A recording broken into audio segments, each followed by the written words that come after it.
for group Chartreuse hackers.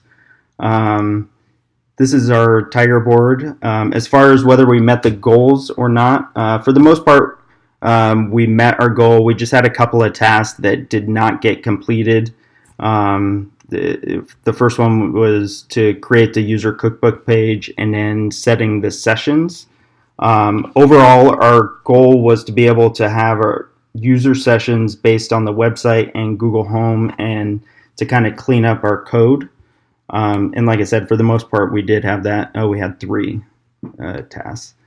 As far as business value,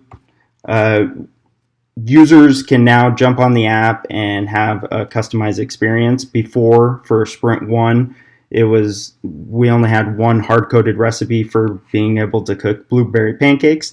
Now a user can get on the website, create an account, log in, and create a cookbook with a bunch of different recipes, and now they do not have to just cook blueberry pancakes. We're able to do as well for Sprint 2.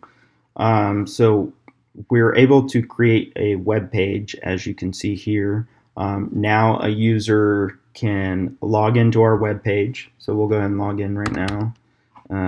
Use one that's already the toasty one. Password of toast. Log in. It'll take you to our beautiful home page. And we only have 2 pages besides the home page right now and the login. So we can go ahead and upload a recipe. And on another page, I have one already filled out for sake of time. So we can fill everything out, put in a recipe now instead of having to just go off of the hard-coded blueberry pancakes that we had in the first sprint. A user can upload as many recipes into their cookbook as they want, and on the application side, they'll be able to pull up any of the recipes that they have in their cookbook on their account. So we can go ahead and upload a grilled cheese. It'll say uploaded. And then now I can take you over to our database. And as you can see, this is the user right here, Trevor, the toasty one. And if I refresh it, there should be now 2 recipes in here. And the second one is for grilled cheese. So now we can go into our cookbook page. And we should have both bread and butter and grilled cheese. So I know it's not the most beautiful website in the world, but we're going for functionality for this sprint. And Sprint 3 is going to all be about making the front end a lot more prettier and user-friendly. Along with having a customized experience on the paired website, on the Google Home side of things, we wanted users to also have a customized experience. So if you look over here, you can see we have in our database, it's users based. So now we have a collection of users instead of recipes. And so now you can log in and say, let's start cooking. You let Google know your username, and then you also say the recipe. Say we want to cook bread and butter. Okay, so now instead of all of our questions being about blueberry pancakes, now we've selected a specific recipe from our cookbook, and now we can ask questions like, how much butter? And then we should get an answer right there. We need 2 ounces. What are the ingredients I need? What's the first step?